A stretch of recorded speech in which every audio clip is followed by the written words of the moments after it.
भाग्य से बड़े पुण्य से मिला गुरु का चातुर्मास। बड़े भाग्य से बड़े पुण्य से मिला गुरु का चातुर्मास। वर्षा योग में धर्म की वर्षा रचेगी एक स्वर्णिम इतिहास।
कल हमने मोक्ष का मूल कारण जाना था,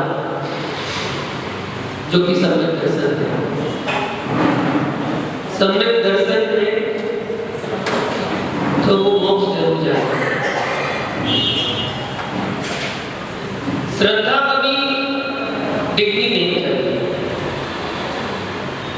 चार्ट से डिग्रियां तो पुनः चार्ट को धारण कर सकता है, लेकिन श्रद्धा से डिग्रियां तो न जाने कितने भाव भावांतर तक संसार में भटकता रहेगा। श्रद्धा भी नहीं चाहिए। आचार्य भगवत अगली गाथा में कहते हैं सम्यक दृष्टि कैसा होता है? सम्यक दृष्टि कैसा होता है? भय व्यसन मल वजिए संसार शरीर गोड़े दिनो अट गुणम गुण विस्मको दंसन शुद्धो पंच गुरु भक्तो। सम्यक दृष्टि कैसा होता है उसके बारे में बताते हैं। दर्शन शुद्धो अर्थात निर्दोष सम्यक दर्शन को धारण करने वाला सम्यक दृष्टि की अवस्था भय व्यसन मल विवर्जिए अर्थात भय व्यसन और मल से रहित होता है। दूसरा लक्षण क्या दिया? संसार शरीर भोग निपिंडो अर्थात संसार शरीर और भोगों से विरक्त होता है। तीसरा लक्षण क्या है? अट्ठ गुणांग समको अट्ठ गुण मतलब 8 गुणों से युक्त होता है, सहित होता है। और पंच गुरु भक्तो अर्थात पंच परमेष्ठि का पंच गुरु का भक्त होता है। ये सम्यक दृष्टि की विशेषता दी गई है। समय दृष्टि ऐसा ही होता है। सम्यक दर्शन को धारक समय दृष्टि जी 7 प्रकार के भय से मुक्त होता है। उसे किसी प्रकार का भय नहीं होता है, निर्भय जीवन जीता है, किसी प्रकार का भय नहीं होता। सम्यक दर्शन भय से रहित होता है। जिस 7 प्रकार के भयों से समय दृष्टि रहित होता है उनमें पहला भय है यह लोक भय, यह लोक भय, परलोक भय, वेदना भय, मरण भय, आकस्मिक भय, अरक्षा भय और अमुक्ति भय। ये 7 प्रकार के भय होते हैं जिन्हें भगवान के द्वारा प्रतिपादित ये 7 प्रकार के भय बताए गए हैं। जिसमें पहला भय ये लोक भय। क्या होता है ये लोक भय? इस संसार में हम रह रहे हैं, इस संसार में अपना जीवन यापन कर रहे हैं अपने परिवार के साथ, जैसे भी है आप रह रहे हैं। आपके द्वारा क्रियाएं चल रही है, कार्य चल रहे हैं, व्यापार भी हो रहा है, सब कुछ होता है। आपके द्वारा हिंसा भी होती है, झूठ भी बोला जाता है, चोरी भी की जाती है, खुशी को परिग्रह भी हो जाता है, कसाई भी करते हैं, व्यसन भी आपके द्वारा इनडायरेक्ट हो जाता है, डायरेक्ट नहीं करते इनडायरेक्ट तो हो जाता है, सब कुछ करते हैं। और ये पता है अपने शास्त्रों में जाना है, गुरुओं के मुख से सुना है कि अच्छे काम का अच्छा फल मिलता है और बुरे कामों का बुरा फल मिलता है। बस इसी बात की चिंता मन में सताई हुई है, इसी बात का डर बैठा हुआ है। अब क्या होगा, अब क्या होगा? इस लोक में मेरा किसी से परिचय नहीं, अब मेरी रक्षा कौन करेगा? यहाँ तो सब दुष्ट है, यहाँ पर सब पापी है, अब मैं किसकी शरण में जाऊंगा? मेरा कोई धन आदि छीनकर मुझे मार न डाले, मुझे कंगाल ना बना दे, मुझे गरीब ना बना दे। मैंने इतनी मेहनत से धन इकट्ठा किया था, वो धन चोरी ना चला जाए।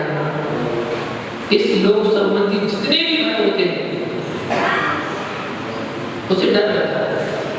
सुनसान एरिया में जाता है, अगर एकांत में जाता है उसे भय होता है, एक भय होता है कहीं कोई आना चाहे, कहीं कोई पकड़ के ना ले जाए, कहीं कोई मेरा धन न छुड़ा ले, कहीं कोई मुझे मार न दे। इस लोक का भय होता है। समय दृष्टि को भय नहीं होता, समय दृष्टि भय से रहित होता है। ये लोक है पहला भय, इस लोक संबंधी भय। और दूसरा भय परलोक भय। अब पता है ना, अच्छे काम किए तो अच्छा फल, बुरे काम किए तो बुरे फल। अब बुरे काम किया तो बुरे फल मतलब नरक गति, त्रेत गति, यही जाना होगा। अब चिंता हो रही परलोक की, अभी से चिंता हो रही परलोक में, पता नहीं मुझे सुख मिलेगा या दुख मिलेगा, कौन सी गति मिलेगी, मैं कहाँ जाऊंगा पता नहीं, मुझे कैसा शरीर मिलेगा, कैसी जगह मिलेगी पता नहीं, दूसरे गांवों में कैसे कैसे कष्टों को मुझे सहन करना पड़ेगा। इस प्रकार से भयभीत होना ये परलोक भय कहलाता है। वेदना है, यदि मेरे शरीर में कोई रोग हो गया, यदि मेरे शरीर में कोई रोग हो गया तो फिर उसका उपचार कौन करेगा? कितने कष्ट उठाना पड़ेंगे? उस रोग का कैसे समन होगा? कहीं रोग में हमारा मरण तो नहीं हो जाएगा? इस प्रकार डरना, भय खाना, ये शरीर है, शरीर तो रोगों का पिटारा है, भरे पड़े रोगी लोग, बस उधर थोड़ा सा आ जाएगा वो हो जाता है। एक इतने से अंगुल के पोरे में 96 रोग होते हैं, 96। एक आंख में 96 रोग होते हैं, 96। 96 रोग इतनी सी जगह होते हैं, सोचो रोगों का भंडार है। किसी रोग पर आने पर हम विचलित होने लगते हैं और भगवान को दोष मढ़ने लगते हैं। भगवान मैं रोज पूजा करता हूँ तुम्हारी, तुमने हमारे साथ ऐसा किया, ऐसा नहीं करना चाहिए था। लो भैया भगवान ने कर दिया, कर्म करो खुद और दोष मढ़ो भगवान पे। कर्म ऐसे खुद ने करे कि असाधा व्यक्ति कर्म का बंध तीव्र कर्म बांधा और असाधा व्यक्ति कर्म का जब उदय आया तो लोगों का भंडार, रोगी लोग सामने आ गए और आप रो रहे। ये तो कर्म बांधने के पहले सोचना चाहिए था। जब कर्म बांधा तब तो सोचा नहीं, अब सोच रहे अब क्या होगा। अब तो जो होगा सो होगा, अब तो जो होगा ना जाने कौन कौन सी बीमारी सामने आती है, बड़ी खतरनाक। अभी लेटेस्ट वर्जन जो चल रहा है वो कौन सा चल रहा है? कोरोना, और उससे शुरू हुआ साइलेंट अटैक। पता नहीं कब क्या हो जाए, किसी को नहीं पता। अपन को अपनी खुद नहीं पता कि कब आने वाली है, कब हृदय गति रुक जाए और बस चले जाए। मंदिर में दर्शन करते करते तो व्यक्ति जाए।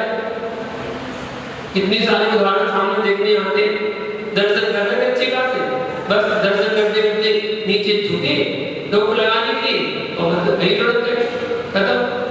एक बच्ची नृत्य कर रही थी और नृत्य करते करते गिरी और गई, बस। एक कपल था वो स्टेज से उतरे, वो बस पैर नीचे रखा, गिरे और मर गए। बहुत सारे उदाहरण देखने मिल गए। तब तक क्षण उसी समय आयु कर्म का क्षय हो गया और आयु कर्म का क्षय हुआ, वही मरण को प्राप्त हो गया, वही पर समाप्त, जीव चला गया। इसलिए क्यों डरना? जो होना है तो होना है, डरो क्यों? सामना करो, अच्छे से सामना करो। वेद नाम है, सम्यक दृष्टि को नहीं होता। मरण भय, मरण भय, मरना जाओ, रोग फैल रहा है, रोग फैलने पर, अकाल पड़ने पर सदा भयभीत रहना, कहीं हमारा मरण ना हो जाए, कहीं हमारा पुत्र मित्र कलत्र से विछोह ना हो जाए, वियोग ना हो जाए, सुंदर शरीर मिला है वो नष्ट ना हो जाए, मुझे कोई तंत्र मंत्र यंत्र औषधि बता दो जिससे मेरा मरण ना हो। इस प्रकार भयभीत रहना ये मरण भय कहलाता है। सम्यक दृष्टि मरने से डरता नहीं है, उसे यथार्थ का ज्ञान है कि जन्म लिया है तो मरना तो निश्चित है, निश्चित है। आज नहीं तो कल, कल नहीं तो परसों मरना तो सबको है, मरना सबको है। ऐसा कोई नहीं जो यहाँ पर जीवित रहे। और तो और बड़े से बड़े महापुरुष भी बन जाओ तो भी मरना है। दीन प्रयाण में चले जाओ तो भी मरना है, नरक में चले जाओ तो भी मरना है, किसी गति में चले जाओ मरना तो सबको है। मरना होता क्या है? आयु खेल मरणम। मरण होता क्या है? आयु खेल मरणम। आयु का क्षय होगा और मरण हो गया, बस इसी को कहते हैं मरण। आयु समाप्त, मरण हो गया। अब मरण के भेद बना दिए, मरण के भेद बना दिए। पहला बना दिया बाल बाल मरण, दूसरा बाल मरण, तीसरा बाल पंडित मरण, चौथा पंडित मरण और पांचवा पंडित पंडित मरण। ये 5 मरण के भेद बना दिए। बाल बाल मरण मिथ्या दृष्टि होगा, जो बाल बाल मरते हैं मिथ्या दृष्टि। बाल मरण सम्यक दृष्टि होगा, जो सम्यक दृष्टि है उनका अग्र सम्यक दृष्टि जीव होगा।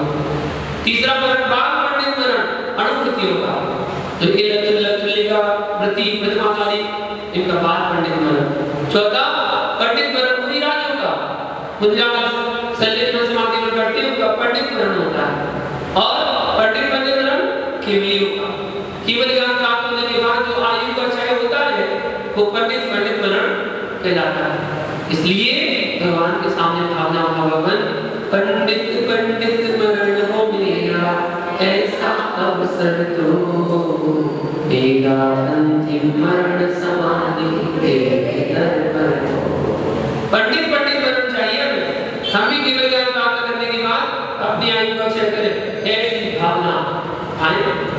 मरने से डरना क्या है?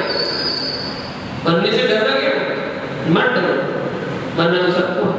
स्वागत करो। साधु तो जिस दिन दीक्षा लेता है उस दिन मरने की तैयारी शुरू कर देता है। दीक्षा लेता इसलिए, दीक्षा लेता ही इसलिए है कि मेरी संलिग्ना समाधि मरण अच्छे से हो जाए, बस वही मरण की तैयारी है।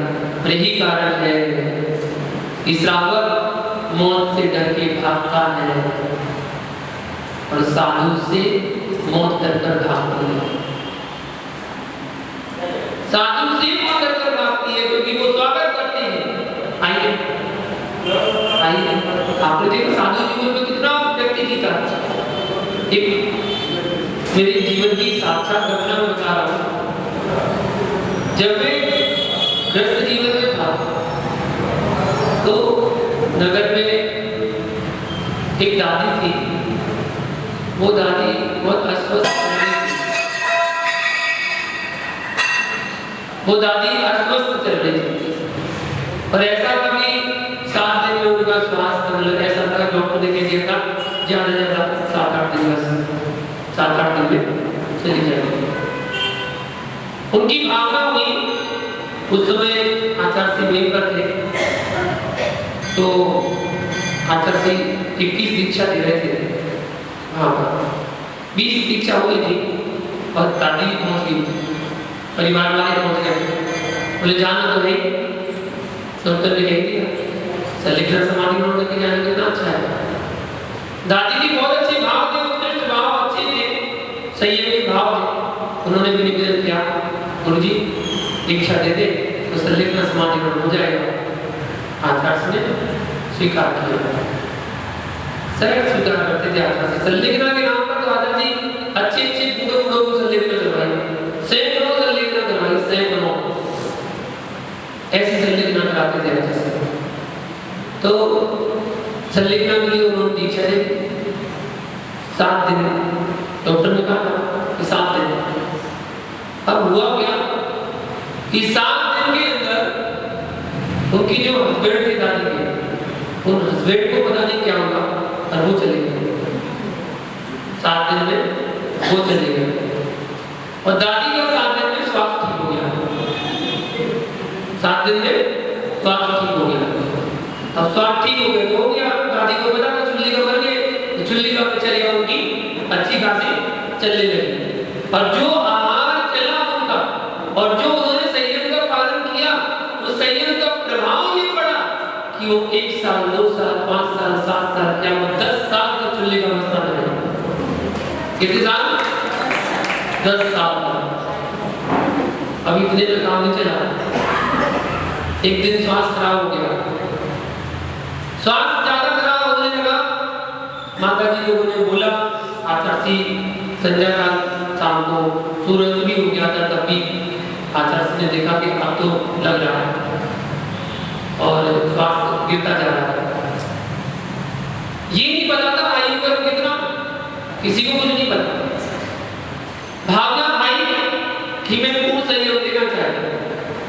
आचार्य ने वही आशीर्वाद दिया और वही संस्कार किए और आगे का बना दिया कि सुबह तक तो उसके बचना। सभी लोगों को संतों का यही था कि बस अब बचे ही नहीं। लेकिन हुआ क्या, जैसे ही रात पूरी हुई और सुबह तक दादी ठीक हो गई, आरिका बन गई, सुबह ठीक हो गई। आकर से देखने गए, बोले अरे ठीक हो? बोले हाँ ठीक है। पता तुम्हें आरिका बन गई, तुम्हारे संस्कार हो गए? बोले हाँ पता है। अब तुम पात्र में बोले निकल पाओगी? बोले हाँ पता है। अब तुम गाड़ी में निकल पाओगी? बोले हाँ पता है, आरिका बन गए। इतने अच्छे भाव थे सारे। और उसके बाद आरिका पर जब उसके संस्कार हो गए थे और आरिका पर में रही तो लगभग 2-2.5 साल तक आरिका अवस्था में रही। उसके बाद समाधि हुई। अब सोचो कि जिसका आयु कर्म शेष रहता है, आयु कर्म शेष रहता है, उसके लिए कोई कुछ नहीं कर सकता। फिर क्या करना? क्या करना? मणि मंत्र दर्द बहु होई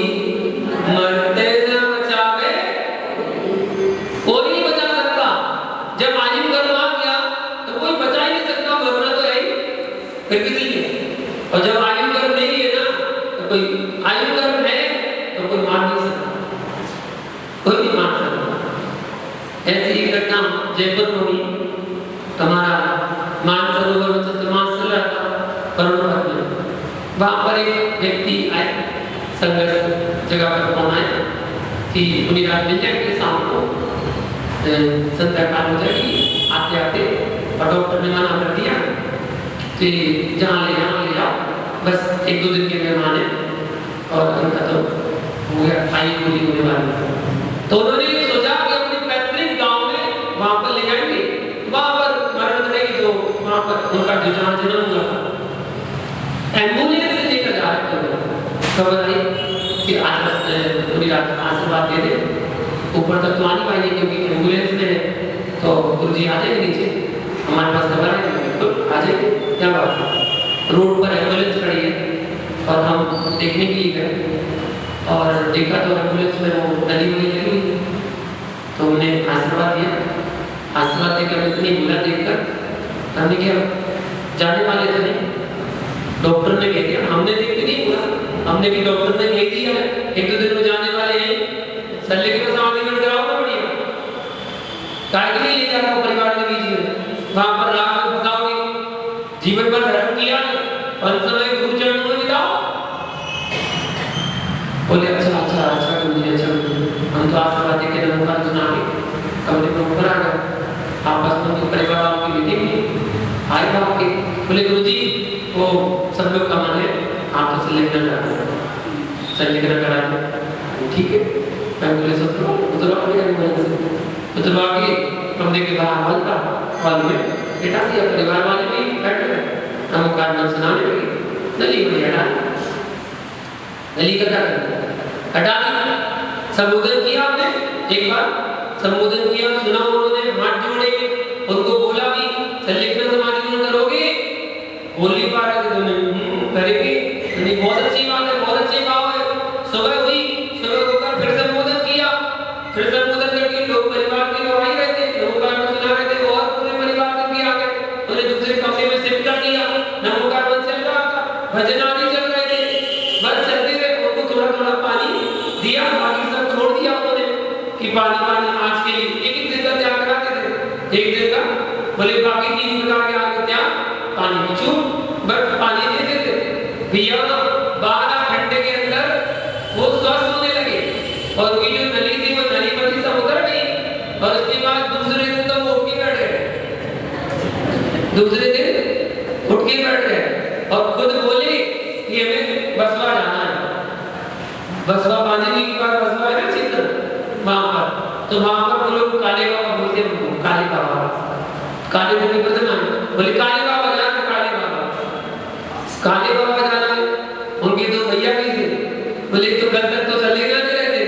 और आज काले बाबा जाना है, हम भैया जी की भावना है, लेके जाओ बढ़िया अपनी दर्शन कराओ अच्छे से, बढ़िया गाड़ी करी और गाड़ी करके आराम से वो दर्शन कराने गए बसवा, और दर्शन करा के जब वापस आए तो फिर बोले घर पे चलना है, और घर पे चले गए, आराम से खिचड़ी बनवाई और खिचड़ी बनवा के खाई, खिचड़ी बनवा के खाई, और उसके बाद मेरा चतुर्मास जब तक था, जब तक वो स्वस्थ थे, और चतुर्मास के बाद मेरा जन्म से ब्याह हो गया, तब भी 1 साल बाद मेरे पास खबर आई थी कि वो स्वस्थ है, वो स्वस्थ है। उसके बाद संपर्क रहा नहीं, क्या हुआ मुझे नहीं पता, उसके बाद 1 साल तक तो वो स्वस्थ रहे।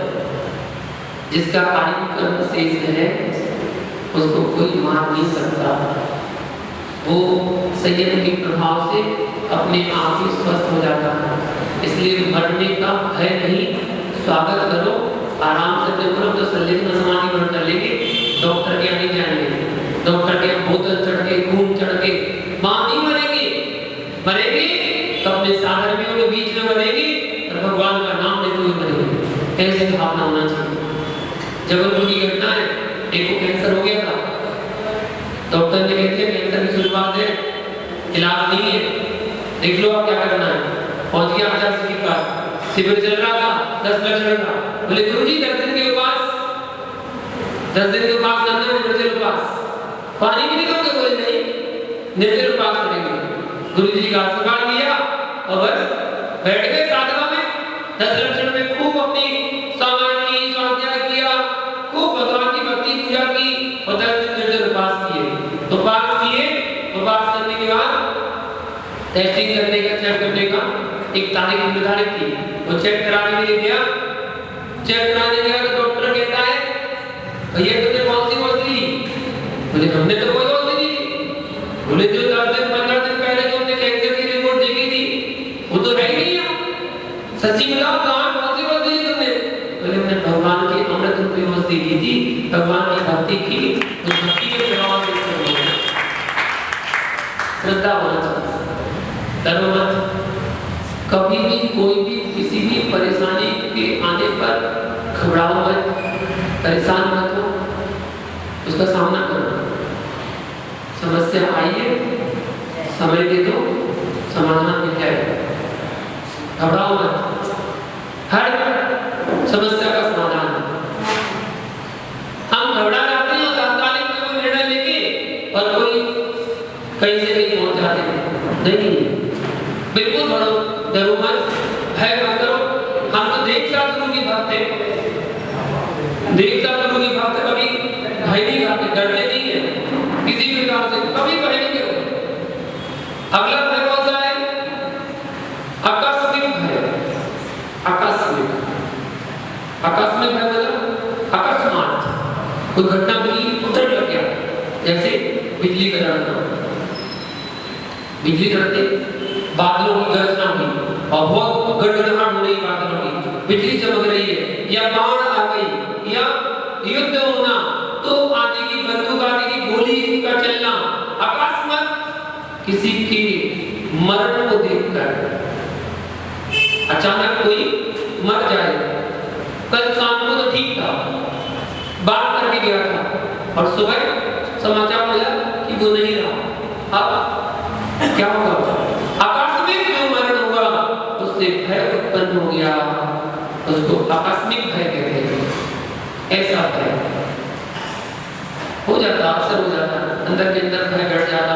अरे जब अपने पड़ोसी की या अपने रिश्तेदार की या अपने मित्र की, जो आपके साथ बैठता था, खेलता था, खाता पीता था, घूमता था, और वो ना रहे, अचानक भय बैठ जाता, वो चला गया तो मेरा जीवन बना। ऐसे भय हो जाता है, आकस्मिक भय। अगला भय है अरक्षा। रक्षा कौन करेगा? देश का राजा नहीं दुष्ट है, देश का राजा ही दुष्ट है, पापी है, लुटेरा है, व्यसनी है। यदि इनको मेरे धन का पता लग जाएगा तो जबरन छीन लेंगे, मुझे मार डालेंगे, तब मैं क्या करूंगा? मेरी कौन रक्षा करेगा? मैं अकेला हूँ, मेरा कोई साथी नहीं है, अब मेरी कौन रक्षा करेगा? जिसे इस प्रकार का भय होता है वह अरक्षा भय कहलाता है। रक्षा का भय, कि मेरी रक्षा कौन करेगा? अगला भय अगुप्ती भय। अगुप्ती देखिए, जिसमें किसी का प्रवेश नहीं हो, ऐसे गढ़, दुर्ग, किला आदि को गुप्ती कहते हैं, उसका नाम गुप्ती। और उसमें यह प्राणी निर्भय होकर रहता है, और जो गुप्त प्रदेश ना हो, खुला हो, उसको अगुप्ती कहते हैं। वहां बैठने से जीव को भय उत्पन्न होता है, उसको अगुप्ती भय कहते हैं। सुरक्षित नहीं है, सुरक्षित नहीं। आप भी, आपके घर है और घर की छत ना हो, घर की छत ना हो, खुली हो, दरवाजे खुले हो, दरवाजे लगे नहीं है, तो चौखट बनी हुई है, आप वहां पर निश्चित रूप से सो जाएंगे? नहीं सो पाएंगे। और ऊपर से छत डली हो और एक दरवाजा लगा हो और झटक नहीं बंद हो दरवाजे की, अब आराम से सो जाएंगे। गुप्ती है, अगुप्ती है। डर लगा रहता है, भय लगा रहता है, कोई आ ना जाए, कोई चोरी न कर ले जाए, ये भय रहता है। अगुप्ती भय जिसको कहते हैं, इस प्रकार ये शांत भय होते हैं। अब समझ रखिए, इंसान प्रकार के भयों से रहित होता है। इस तरह शुद्ध संत जीव 7 प्रकार के व्यसन से रहित होता है। व्यसन से ही रहित 7 प्रकार के जो व्यसन है, जुआ खेलना, मांस खाना, मद्यपान करना, शिकार खेलना, चोरी करना, वेश्यागमन करना और स्त्री सेवन करना, ये 7 प्रकार के व्यसन हैं। इन व्यसनों से रहित होता है। व्यसन मतलब होता है आदत। व्यसन मतलब आदत। एक तो बुरी आदत होती है और एक अच्छी आदत होती है। आदत एक बुरी आदत होती है, एक अच्छी आदत होती है। आदत होती है और आदत तो खराबी होती है। किसी चीज को आदत मत बनाओ। आदत बनाओगे तो खराब हो जाएगी। आदत मत बनाओ। जैसे हमने एक बार बताया था कि क्रिया को क्रिया में रहने दो, उसे आदत तो हमारे भाव समाप्त हो जाते हैं। बस वो क्रिया ही रह जाती है, हमारे भाव समाप्त हो जाते हैं। जैसे पूजा करना आपकी क्रिया, पूजा करना आपकी क्रिया, अभिषेक करना आपकी क्रिया, आहार दान करना आपकी क्रिया है, मंदिर में विधान आदि करना आपकी क्रिया, ये सब क्रिया है। इस क्रिया को क्रिया में रहने दो तो अच्छा है। जब वो आदत बन जाती है तो भाव समाप्त हो जाते हैं। बस इधर क्रिया पाठ रह जाता है, वो करने में लग जाते हैं बस। जैसे पूजा की होता है ना, पूजा कर रहे हैं, जब तक क्रिया थी तब तक बहुत अच्छे भावों से उंगली को रखकर जिनवाणी को देखते हुए पूजा करते थे।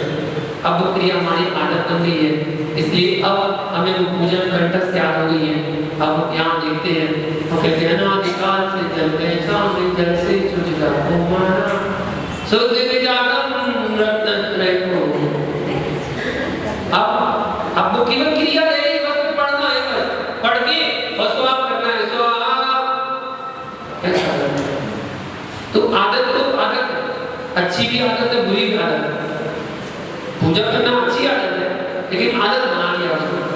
आदत नहीं बनाओ तो उसको क्रिया रहने दो और बड़े भावों से करो, तल्लीनता के साथ, ऐसे जैसे आपको कुछ याद ही नहीं, कुछ भी याद नहीं है। मुझे तो कुछ भी याद नहीं है, मैं तो सब चीज देख के पढ़ता हूँ। सब स्तुति, भक्तांबर आदि, भगवान की भक्ति, अभिषेक पाठ, शांति धारा, सब कुछ मैं तो देख के पढ़ता हूँ। देख के पढ़ोगे, सारा ध्यान बुक पर रहेगा, किताब पर रहेगा, आपकी एक एक अक्षर पर आपका ध्यान रहेगा, एक एक शब्द का उच्चारण आपका शुद्ध होगा। वरना पढ़ रहे थे कहीं, पहुंच गए कहीं, पहुंच गए थे, कुछ पढ़ रहे थे और कहीं पहुंच गए, याद नहीं था कौन सा वाला का पढ़ रहे थे और पहुंच गए, 14 नंबर पर थे, 14 नंबर पर पहुंच गए, पेज पलट गया और पढ़े जा रहे, आधा तो निकल गया। ऐसा ही होता है, आदत बन जाती है, भैया व्यसन तो व्यसन है। लेकिन हमारे आचार्य सोमदेव सूरी ने एक बहुत अच्छी बात बोली, बोले भैया स्वाध्याय किया करो, स्वाध्याय किया करो, स्वाध्याय किया करो। उन्होंने कहा और मालूम क्या बोला, भैया जिसको शास्त्र स्वाध्याय रूपी व्यसन लग जाता है उसके सारे व्यसन छूट जाते हैं। बस एक व्यसन लग गया तो सारे व्यसन अपने आप छूट जाएंगे। जिसको स्वाध्याय में रुचि हो जाती है वो व्यक्ति कभी कोई व्यसन में नहीं फंसता है, ना वो जुआ खेलता है, ना वो शिकार खेलता है, ना वो चोरी करता है, ना वो मद्यपान करता है, ना वो मांस खाता है, ना वेश्यागमन करता है, ना स्त्री सेवन करता है। सब व्यसनों से मुक्त हो जाते हैं। आप स्वाध्याय किया करें जिससे बुद्धि का विकास हो। सब लोग स्वाध्याय करें, आप जितने लोग हैं ना सब स्वाध्याय करें।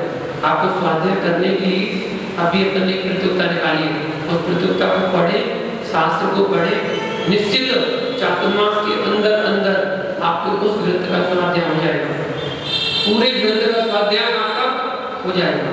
और ज्यादा भी नहीं पढ़ना आपको, दिन में केवल 1 घंटा स्वाध्याय कर लिया ना आपने, आपका पूरा ग्रंथ का स्वाध्याय हो जाएगा। आपको और कुछ नहीं करना, 1 घंटा स्वाध्याय करो, 1 ग्रंथ का स्वाध्याय 3 महीने के अंदर अंदर आपको हो जाएगा। सोचो अगर 3 महीने में 1 ग्रंथ पढ़ते हैं तो 12 महीने में 4 ग्रंथ हो जाएंगे, 1 साल में 4 ग्रंथ, चलो ये तो प्रतियोगिता की वजह से आप इतना पढ़ रहे हैं, कोई बात नहीं। मैं कहता हूँ एक पेज का नियम ले लो, एक पेज रोज पढ़ेंगे, एक पेज का स्वाध्याय रोज करेंगे। अगर आपने इतना नियम ले लिया तो सोचना विचार करना, एक महीने में कितने पेज पढ़ लोगे, एक साल में कितने हो गए, 365। भैया शास्त्र में इतने ही पेज होते हैं, किसी में 250, किसी में 300, किसी में 350, किसी में 450, इतने पेज होते हैं एक साल में। एक साल कंप्लीट पढ़ा कितना, एक page, only 1 page, only 5 minutes, 5 minute में एक पेज पढ़ा जाता है। आप एक पेज पढ़ने का नियम लेते हैं, एक साल में आपका 1 ग्रंथ हो जाएगा, 10 साल में 10 ग्रंथ हो जाएंगे, 40 साल में 40 ग्रंथ हो जाएंगे। आप अगर 25 साल की उम्र से आपने ग्रंथ पढ़ना शुरू किया, जब आप 65 साल की उम्र में होंगे तो आपके 40 ग्रंथों का स्वाध्याय हो चुका होगा। और आज अगर 65 साल के व्यक्ति से पूछो कि आपने अपने जीवन में कितने ग्रंथों का स्वाध्याय किया, एक भी नहीं, या एक आध दो करे होंगे, क्या सब होते, एक आध दो करे होंगे। नाम क्या, नाम तो देखो याद नहीं है, नाम याद नहीं है, बस पढ़े तो एक आध दो तो पढ़े। 63 साल की उम्र हो गई और 1-2 ग्रंथ का स्वाध्याय किया। मैं तो कहता हूँ 25 साल की 30 साल की उम्र है आपकी, आप स्वाध्याय शुरू करो, एक पेज पढ़ना शुरू करना। आप देखना जब 60 साल की उम्र तक आप पहुंचेंगे तब तक आपके 30-40 ग्रंथों का स्वाध्याय हो चुका होगा। आपको भी जैन धर्म का ज्ञान होगा, जैन धर्म का भान होगा कि जैन धर्म है क्या, धर्म क्या है, इसके बारे में आपको ज्ञान होगा। केवल एक पेज अगर स्वाध्याय करते हैं तो इतना परिणाम हो जाएगा, इतना फल आपको मिल जाएगा। और भैया मैं गारंटी ले रहा हूँ, जिसको एक पेज पढ़ने की आदत हो जाए, एक पेज पढ़ने की आदत पड़ जाए कि मुझे तो शास्त्र स्वाध्याय करना है, वो एक बार ही सीमित नहीं रहता है, वो 4 पेज भी पढ़ता है। समय आता है तो 8 पेज भी स्वाध्याय कर लेता है। और जो ग्रंथ उसका 1 साल में समाप्त होना था वो 6 महीने में समाप्त करके दूसरा ग्रंथ प्रारंभ कर देता है।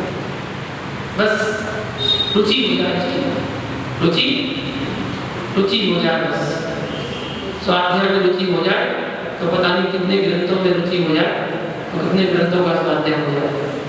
पढ़ो, अध्ययन करो, स्वाध्याय करो।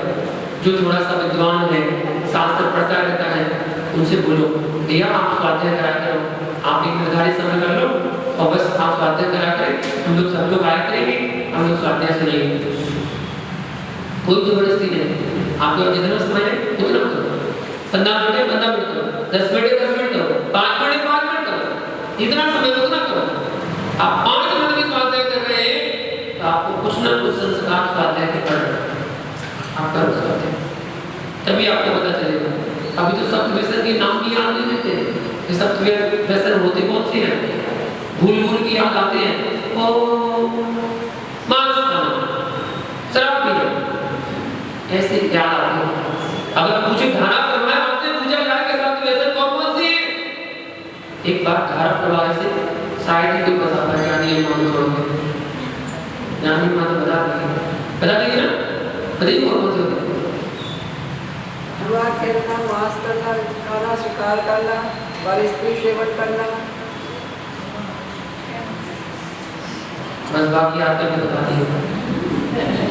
तो मैंने बताया कि 7 व्यसन के नाम अगर धारा प्रवाह आपसे पूछा जाए तो वो व्यसन के नाम भी नहीं बता पाते।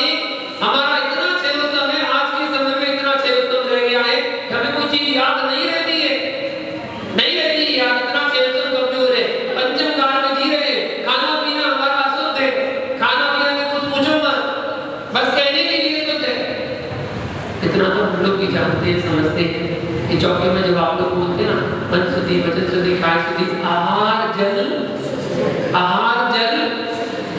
कहते हैं ना, आहार जल शुद्धि बिल्कुल ही होता है, पता है। लेकिन क्या करें, पंचम काल के साथ में ना क्या करें, चतुर्काल की नहीं, पंचम काल के लेना पड़ता है, शरीर तो चलाना है ना, 24 घंटे तो निकालना है, लेना पड़ता है, वरना ये क्या ज्ञान नहीं है। जो लौकी को शाम के समय इतनी सी थी, एक हाथ की कैसे हो गई, रात में बढ़ गई, इतनी क्वांटिटी आ गई, रात में बढ़ गई, एक इंजेक्शन लगाया गया और उसको बड़ा कर दिया गया, बेचा गया। तरबूज में इंजेक्शन लगा दिया, ओहो लाल हो गया, पूरा पक गया, पूरा पक गया, लाल हो गया। भैया सूख गए, फल सब्जी सूख गए, केमिकल छिड़क दिया, पोंछ दिए कपड़े से, तरोताजा हो गए, चमक गए। एप्पल लाल रंग का, कुछ बिल्कुल लाल रंग दिख रहा है, भैया उसको वैक्स लगा हुआ है चमकाने के लिए। ऐसी चीजों को और लोग लेते हैं बाजार से, बस खाना शुरू कर देते, धोते तक नहीं है उसको, पता नहीं किन किन की आंख लगे होंगे उनमें, कौन कौन से जीव उस पर बैठे होंगे नहीं पता, और खाना शुरू कर दिए। क्या है? आहार जल शुद्ध है। आहार जल कैसा है? शुद्ध है। कहाँ शुद्ध है? शुद्ध शाकाहारी भोजन करके भी शुद्ध नहीं कर पा रहा। शुद्ध शाकाहारी भोजन करते हैं, हरी सब्जी खाते हैं, वो हरी सब्जी में ही पता नहीं कितने जीवों को खा सकते हैं। इसलिए थोड़ा सा विवेक रखें तो पता चलेगा कि हम करते क्या हैं, करते क्या हैं। हमारा छह इतना कमजोर है, इतना कमजोर है कि नहीं होता याद, नहीं होता, फिर भी याद नहीं होता, कोई बात नहीं, अर्थ तो समझ लो। अर्थ समझ में आ जाए तो कहीं ना कहीं वो क्रिया करते समय आपको स्मरण में आ जाएगा कि नहीं ऐसा नहीं करना चाहिए, ऐसा नहीं करना चाहिए। 7 प्रकार के व्यसन होते हैं जिनको महापाप कहा जाता है। जुआ, जुआ हार जीत के खेल को जुआ कहते हैं। ताश, शतरंज, कौड़ी, गोट आदि जिनमें पैसे का दांव लगाया जाता है वो खेलना, जुआ खेलना। जुआ खेलने वाले पर कोई विश्वास नहीं करता कि महिलाएं आजकल किड्डी पार्टी करने लगी ना, किड्डी पार्टी में चलता 10-10 रुपए सब लगा देंगे और फिर उसके बाद तंबोला खेलेंगे, नंबर काट लेंगे, नंबर काट के जिससे नंबर कट गए वो विनर हो गया, वो जीत जाएगा, पैसे लगा रहे, जुआ खेल रहे। क्या खेल रहे हैं? जुआ खेल रहे हैं। दुख का कारण है, जुआ खेलना दुख का कारण है। इसलिए भक्त पुरुषों को त्रियोग से इसका त्याग करना चाहिए। मांस भक्षण, चिंता मत करो, आपकी बात अकेले नहीं कर रहे, जेंट्सों का भी। टीवी में क्रिकेट चल रहा है, ये पैसे लगा रहा है, इस बॉल पर आउट होगा, लगे कितने, लगे इतने, लगाओ आउट, चल भाई दे पैसे, जीत गया। इस बॉल में चौका लगेगा, भाई चौका लग गया तो जीत गया, नहीं लगा तो हार गया। खेलने वाला खेल रहा है, जीत ना मतलब में लगे, जुआ खेलने, वो वहां क्रिकेट खेल रहा, ये यहाँ जुआ खेल रहा है, नहीं खेल रहा है जुआ, जुआ ही तो है, इसको कहते हैं जुआ खेलना। उतार चढ़ाव हो रहे, पैसे लगा रहे, पैसे बढ़ा रहे, सब जुआ है जहां पर पैसे की हानि हो रही है। मांस भक्षण, पंचेंद्रिय जीव को ही मांस नहीं कहते, 2 इंद्रिय से मांस की संज्ञा शुरू हो जाती है। 2 इंद्रिय जीव, चावल में रहने वाला कीड़ा 2 इंद्रिय, शक्कर में होने वाली चिट्टी 3 इंद्रिय, मीठी पर बैठने वाली मक्खी 4 इंद्रिय। ऐसे 2 इंद्रिय, 3 इंद्रिय, 4 इंद्रिय जीव भी मांस की संज्ञा में आते हैं। इनके कलेवर को मांस कहा जाता है। इनमें दिखता कुछ नहीं है, दिखता कुछ नहीं है, लेकिन फिर भी मांस की संज्ञा में आते हैं। तो चावल में रहने वाला छोटा सा कीड़ा, जिसको सुरसुरी बोलते हैं, कोई त्रिउला बोलता है, कोई इल्ली बोलता है, अपनी अपनी प्रांत की भाषा है, और वो खाने में गिर जाए और उबल जाए। एक कुकर भर के चावल बनाए थे, वो चावल पक के तैयार हो गए और कुकर का ढक्कन खोला तो ऊपर सामने दिखी एक इल्ली पड़ी हुई है। उस इल्ली को आराम से उंगली से उठाया और झटका के फेंक दिया तो सामने वाले को थाली में परस दिया, दाल डाल दी मिक्स करके, और दाल चावल खा लो, आज गरम गरम बनाया है, और खा के क्या हुआ, आज तो बहुत अच्छे दाल चावल लग रहे हैं, बहुत बढ़िया। मांस जली वस्तु खिला दी और कह रहे बहुत अच्छा है। बताओ आपके खाने में बाल आ जाता तो क्या करते हैं? वैसे तो आता नहीं है, और तो वैसे तो आते ही नहीं है, वैसे तो आते नहीं है, और आ जाए निकाल के बगल में साइड में कर देते हैं। अशुद्ध खाना, जीव आ गया, गिर गया, उड़ा के फेंक दिया। 2 इंद्रिय 3 इंद्रिय 4 इंद्रिय जीव की कलेवर की संख्या में आते हैं। पंच इंद्रिय जीव तो है ही मांस, 2 इंद्रिय 3 इंद्रिय 4 इंद्रिय को भी मांस की संज्ञा में रखा गया है, वो भी मांस है।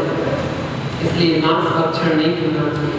मांस सेवन करने वाले क्रूर प्राणी दूसरे के प्राणों को नष्ट करते हैं और स्वयं निर्दयता को धारण करते हैं। इस व्यसन से दूर रहना चाहिए। ये व्यसन मद्यपान, मद्यपान मतलब शराब, जो पीता है शराब उसका जीवन होता खराब, क्योंकि शराब अनेक सड़े गले पदार्थों से तैयार की जाती है। अभी मैं जब आपके धार में आ रहा था, पिछले गांव में मुझे घूमना पड़ा, फिर क्या जेल साहब जब कौन सा गाँव था? घाटा गट्टा मिली जो भी हो, वहां पर के संध्या काल में इतनी स्मेल आ रही थी। शाम को जब पहुंचा वहां इतनी स्मेल आ रही थी, तो पहले तो हमने सोचा, दीदी भी बोले यहाँ नाली खुल रही है, घर की नाली खुली किसी की, बहुत बदबू आ रही है। तो वहां के लोग नहीं, तो ऐसी कोई बात नहीं, नाली माने तो कुछ नहीं बोली। फिर नहीं बदबू नहीं आ रही, क्यों? मालूम, उनको रहने की आदत पड़ गई, उनको बाहर रहने की तो स्मेल की आदत पड़ गई थी, इसलिए उन्हें स्मेल नहीं लग रही थी, वो स्मेल नहीं लग रही थी। लेकिन इतनी स्मेल थी जैसे नाली बह रही है, वो बदबू उस शराब के बनने की बदबू आ रही थी। आपके यहाँ शराब बनते ना रास्ते में बीच में, जो भी बनता है गांव के नाम गांव की देवी शराब बनती है, वहां वस्तुओं को सड़ाया जाता है, और सड़ाने के बाद शराब बनाई जाती है। उस वस्तुओं को सड़ाकर, फलों को सड़ाकर बनाई जाती है, महुआ को सड़ाकर बनाई जाती है, अंगूर को सड़ाकर बनाई जाती है, इनको सड़ाकर ही बनाई जाती है। ऐसी वस्तुओं को सेवन करना, सोचो, सड़े गले पदार्थों को तैयार करने वाली, मादकता पैदा करने वाली शराब नशा करती है। शराब नशा करती है बुरी दशा। शराब पीने वाला मनचाही प्रवृत्ति करता है, माँ को पत्नी और पत्नी को माँ कह देता है। इसलिए जो भव्य पुरुष है उनको इस व्यसन का पूरी भावना से त्याग करना चाहिए। अब लोग कहते हैं शराब का त्याग है, रम का थोड़ी, रम तो पी सकते हैं, विस्की तो ले सकते हैं, एक और सकते हैं, तो बच्चे पीते हैं बियर तो पी सकते हैं, शराब तुम्हें कैसे याद है? शिल्पी अनुभव को कैसे याद है? नहीं, अनुभव बहुत अच्छे हैं, ये पंडित है, विद्वान है, साधु से पढ़ के आए हैं, ऐसे थोड़ी वैसे लोग कर जाए। लेकिन संगति का असर है, संगति ऐसी हो जाती है तभी ऐसा होता है।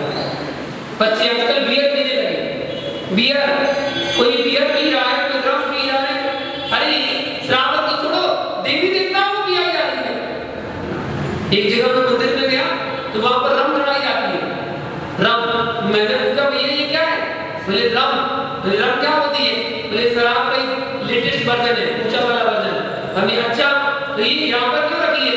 बोले यहाँ देवता को चढ़ाते हैं, देवी देवता को चढ़ाते हैं, बोले इससे देवी देवता खुश हो जाते हैं। तो हमने क्या, वो देवी देवता पीते भी है क्या? बोले अब शादी तो नहीं जाती ना, और बगल में से नाली जा रही थी, हमने यहाँ से चढ़ती है और उसमें वो इकट्ठी होती है और वहां से पंडित जी घर में ले जाते हैं आराम से, जो पंडित जी बैठते हैं वहाँ। हमने की वाह भाई वाह, ये देखो मंदिरों की हालत, रम चढ़ रही है, शराब चढ़ रही है, ऐसी शराब जो असंख्यात जीवों को मार कर बनाई गई है, सड़े गले जिसमें कीड़े पड़ गए उस लिक्विड में, सारे जीवों को मार कर वो शराब बनाई गई। चाहे शराब हो, चाहे देसी हो, चाहे विदेशी हो, चाहे रम हो, चाहे विस्की हो, और चाहे हल्ला हो, और चाहे कौन सी हो, बियर हो, कोई भी नाम हो, शराब तो शराब कहलाती है। शराब शराब एक नारा लगा के आपको, तन मन करता कौन खराब, मांस मदिरा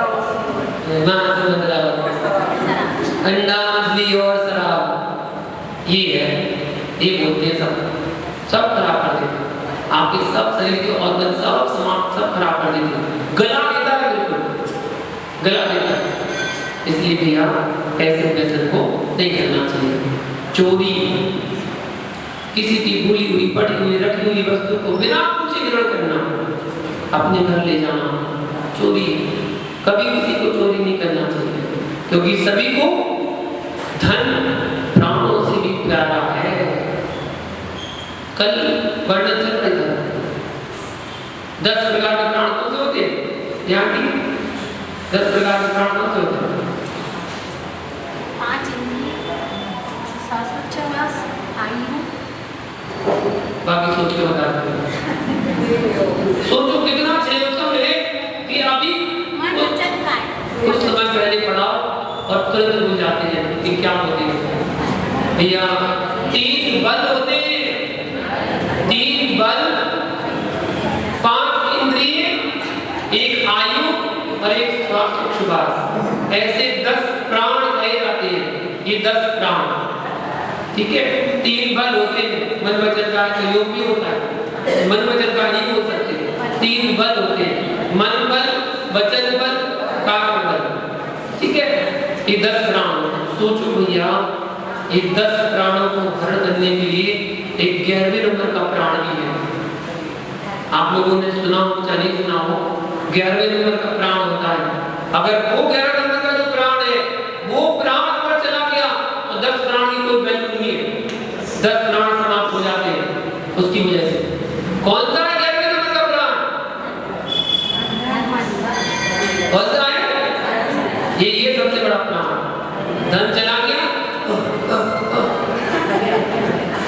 वो चोरी करके ले गया, अटैक आ गया, गए काम से। धन गया तो 10 प्राण अपने आप चले गए। क्या करें, एक अच्छी करते हैं, 10 प्राण चले जाते हैं। सोचो जरा, विचार करना होगा। एक प्राण गया, धन चला गया, 10 प्राण ऐसे चले जाते हैं। लोग इतना सम्मान के रखते हैं धन, और तुमने चोरी कर ली, चोरी कर ली तो स्वाभाविक भैया उसका तो दिक्कत हो जाएगी ना। सबको प्रिय है, जिसकी चोरी की जाती है उसे बहुत कष्ट होता है, यह सत्य है। चोरी नाम का व्यसन, इसको चोरी नाम का व्यसन कहते हैं। वहाँ पर 7 व्यसन होते हैं जहाँ चोरी नाम का व्यसन होता है। इसलिए जो धर्म प्रिय है उनको ये व्यसन नहीं करना चाहिए। वेश्या का नाम, वेश्या, जिसको हमारे यहाँ नगर वधू कहा जाता है। नाम देखो, हमारे खोटे नामों की व्याख्या नहीं की जाती, हमारे यहाँ अच्छे नाम बोले जाते हैं।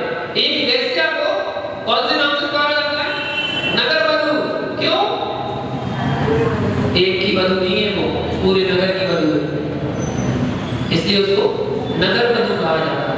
नगर वधू वो होती है वेश्या, एक दुराचारणी होती है जो धन कमाने की इच्छा से नीच ऊंच सभी प्रकार के पुरुषों के साथ भ्रमण करती है।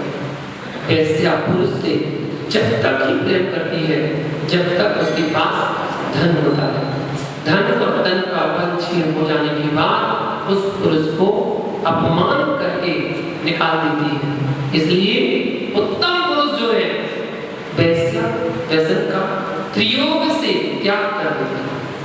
वेश्या व्यसन, चारुदत्त के बारे में सुना, कहानी पढ़ी, चारुदत्त वेश्या के व्यसन से फंस गया।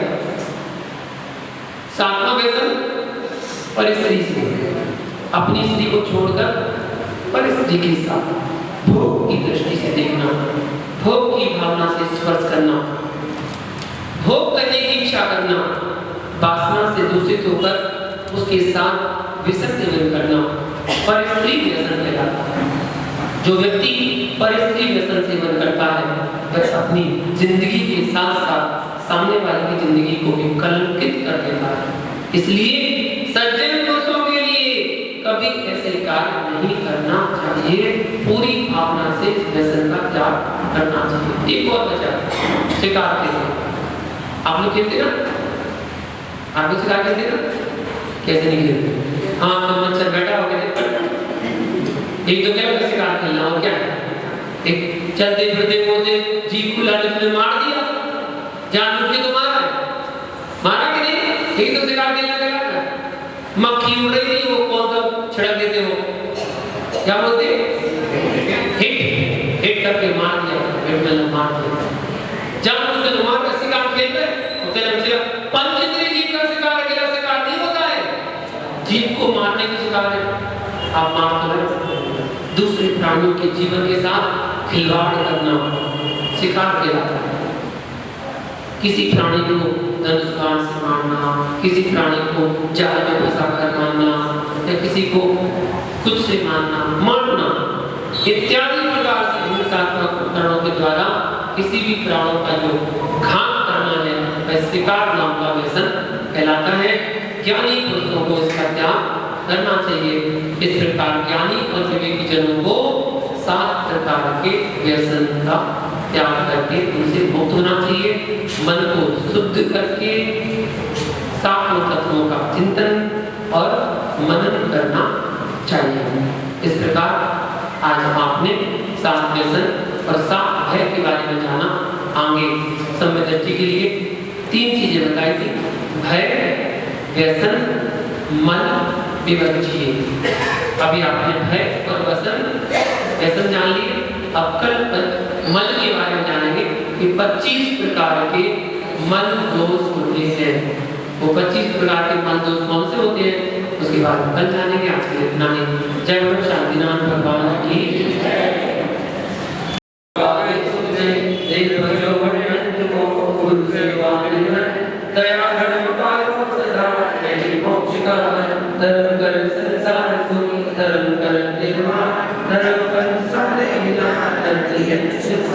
सब लोग बैठकर जिनवाणी में नमस्कार करें। आचार्य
कल हमने मोक्ष का मूल कारण जाना था, जो कि सम्यक दर्शन है। सम्यक दर्शन में तो वो मोक्ष जरूर जाएगा। श्रद्धा कभी डिग्री नहीं चाहिए। 4 से डिग्रियां तो पुनः 4 को धारण कर सकता है, लेकिन श्रद्धा से डिग्रियां न जाने कितने भवांतर तक संसार में भटकता रहेगा। श्रद्धा भी नहीं चाहिए। आचार्य मोहम्मद अली गाथा में कहते हैं सम्यक दृष्टि कैसा होता है? सम्यक दृष्टि कैसा होता है? भय सड़मल वजिए संसार शरीर भोगणे दिनो अट गुणम गुण विस्मको दंसन शुद्धो पंच गुरुवत्तो। सम्यक दृष्टि कैसा होता है उसके बारे में बताते हैं। दर्शन शुद्धो अर्थात निर्दोष सम्यक दर्शन को धारण करने वाला सम्यक दृष्टि की वस्तुता भय पसण मल विवर्जिए अर्थात भय व्यसन और मल से रहित होता है। दूसरा लक्षण क्या दिया? संसार शरीर भोग निपिंडो अर्थात संसार शरीर और भोगों से विरक्त होता है। तीसरा लक्षण क्या है? अट्ठ गुणांग समको। अट्ठ गुण मतलब 8 गुणों से युक्त होता है, सहित होता है। और पंच गुरु भक्तो अर्थात पंच परमेष्टि का, पंच गुरु का भक्त होता है। ये सम्यक दृष्टि की विशेषता दी गई है। सम्यक दृष्टि ऐसा ही होता है। सम्यक दर्शन